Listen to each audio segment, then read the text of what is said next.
Hello दोस्तों, good morning to all of you. So friend, जितने भी स्टूडेंट बिहार बीएड एडमिशन लेना चाहते थे 2025 में और जिनको अभी तक कोई कॉलेज नहीं मिला है, ना फर्स्ट लिस्ट में मिला, ना सेकंड मेरिट लिस्ट में मिला, ना थर्ड मेरिट लिस्ट में मिला, कहीं ना कहीं वो निराश है कि शायद मेरा साल ना बर्बाद हो जाए।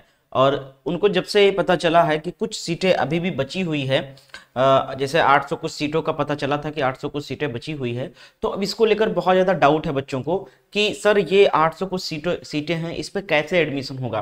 तो मैंने कई सारी वीडियो में आपको क्लियर किया है कि भैया स्पॉट एडमिशन नहीं होगा, अब जो होगा वो सेंट्रलाइज काउंसलिंग होगा। लेकिन सेंट्रलाइज काउंसलिंग में भी बहुत सारे बच्चों को डाउट है, क्योंकि उनको अभी कोई डेट ही नहीं पता कि कब सेंट्रलाइज स्टार्ट होगा, कैसे सेंट्रलाइज होगा, कितने कॉलेज चूज कर सकते हैं, क्या फिर से रजिस्ट्रेशन करना पड़ेगा, क्या फिर से फीस पेमेंट करना पड़ेगा, या फिर हमें ये कैसा पता चलेगा कि सर कहाँ पर कितनी सीटें खाली हैं, कौन से कॉलेज में सीटें खाली हैं, ये कैसे पता चलेगा। ऐसे तमाम सवाल आपके जो लगातार पूछे जा रहे हैं बच्चों के बच्चे से, क्योंकि लगातार बच्चे डरे हुए हैं कि हमारा साल शायद बर्बाद हो जाएगा। बहुत सारे बच्चों का अच्छा खासा नंबर था, किसी का 60 था, 65 था, 70 था, उनको अभी कॉलेज नहीं मिला है। रीजन क्या था कि उनको कॉलेज मिल जाता, बट उन्होंने अच्छे अच्छे कॉलेज का चुनाव कर लिया, नहीं बहुत ज्यादा हाई रेटेड जो जिनके रैंक ज्यादा हैं, यानी कि जिनके कट ऑफ ज्यादा गई है, उन कॉलेजों को चूज कर लिया और वो उनको मिला नहीं। ठीक है, अब दोस्तों यहाँ पर 2839 जो सीटें बची हुई है, ये इसीलिए बची हुई है क्योंकि ये सीटें सिलेक्ट ही नहीं की गई बच्चों के द्वारा। ये थोड़ा आउट एरिया में होगा या फिर दूर पड़ रहा होगा, इस वजह से सेलेक्ट नहीं किया। लेकिन अब जब साल बर्बाद होने पर आई है तो बच्चे सोच रहे हैं यहीं पर एडमिशन मिल जाए मेरा, तो इसकी प्रक्रिया कैसे है, क्या है, ये समझ में नहीं आ रहा है बच्चों को, तो वो चीजें यहाँ पर क्लियर करने वाला हूँ। इसके साथ साथ मैंने अपना इंस्टाग्राम आईडी दे दिया है, परेशान नहीं होना है। ठीक है, इसकी डेट अभी फिक्स नहीं है, लेकिन ये चीज बता देता हूं कि ये जो बाकी बची हुई सीटें हैं, ये 20 तारीख से पहले नहीं होगा इस पे एडमिशन, क्योंकि 20 अगस्त लास्ट डेट है थर्ड लिस्ट में जिनको कॉलेज अलॉट हुआ है उनको एडमिशन लेने का, सीट एक्सेप्ट करने का, क्योंकि 20 तारीख तक उनको मौका है। उसके बाद में बहुत सारे बच्चे छोड़ भी देंगे, सीट एक्सेप्ट नहीं करेंगे, तो वो सीट भी यहां पर इंक्लूड कर ली जाएगी इसमें। ठीक है, तो ये करीब करीब 1000 सीटें हो जाएंगी, मेरा अनुमान है। ठीक है, अब दोस्तों मैंने इंस्टाग्राम आईडी आपको दिया है इसीलिए कि ताकि जो भी डाउट हो आपको, जितने भी आपके मार्क्स हैं कि सर मेरे इतने मार्क्स हैं, मुझे कॉलेज नहीं मिला अभी तक, चांस है आगे मिलने का, नहीं मिलेगा, ठीक है, कैसे होगा, कब से होगा, ये सारी चीजें मैं आपको इंस्टाग्राम पर बताता रहूंगा। तो इंस्टाग्राम पर जरूर जुड़ जाओ, मुझसे फॉलो कर लो मुझे, ठीक है, और अपने डाउट्स भी क्लियर कर सकते हो। अब मैं बात कर लेता हूं कि ये कैसे होगा, इसमें सिलेक्शन कैसे कॉलेज चूज कर सकते हैं। तो मेरे दोस्त, इसके लिए काउंसलिंग में जितने लोगों ने रजिस्ट्रेशन किया था उन्हीं लोगों को वापस से एक एक कॉलेज, अभी तक तो मिनिमम 3 कॉलेज या फिर 9 कॉलेज आप चूज कर सकते थे, लेकिन अब एक एक कॉलेज, पिछली बार एक एक कॉलेज चुनने का मौका दिया गया था सेंट्रलाइज काउंसलिंग में। एक कॉलेज चुनने का मतलब ये नहीं होगा कि आप कोई भी चुन लो, बस वहां पर जाओ एडमिशन ले लो।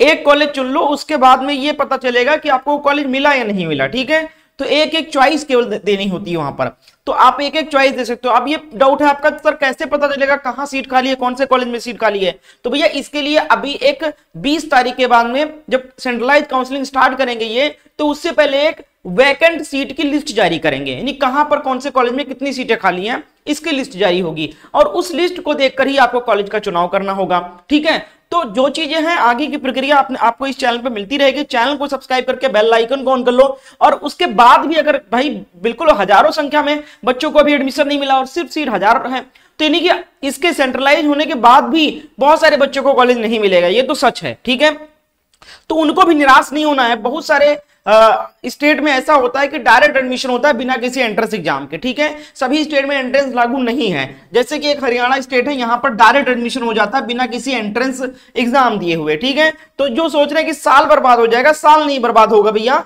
मैं आपको रेकमेंड कर रहा हूं, यूजीसी और एनसीटी अप्रूव्ड कॉलेज रेकमेंड कर रहा हूं, और जो कॉलेज हैं वो गवर्नमेंट यूनिवर्सिटी एफिलिएटेड कॉलेज हैं। ठीक है, 100% जेन्युइन, 100% अप्रूव्ड कॉलेज एनसीटी से यहां पर आपको एडमिशन मिलेगा। अटेंडिंग और नॉन अटेंडिंग फैसिलिटीज है यहाँ पर, इजी फीस पेमेंट भी आप जमा, यानी इंस्टॉलमेंट में आप फीस पेमेंट भी कर सकते हो।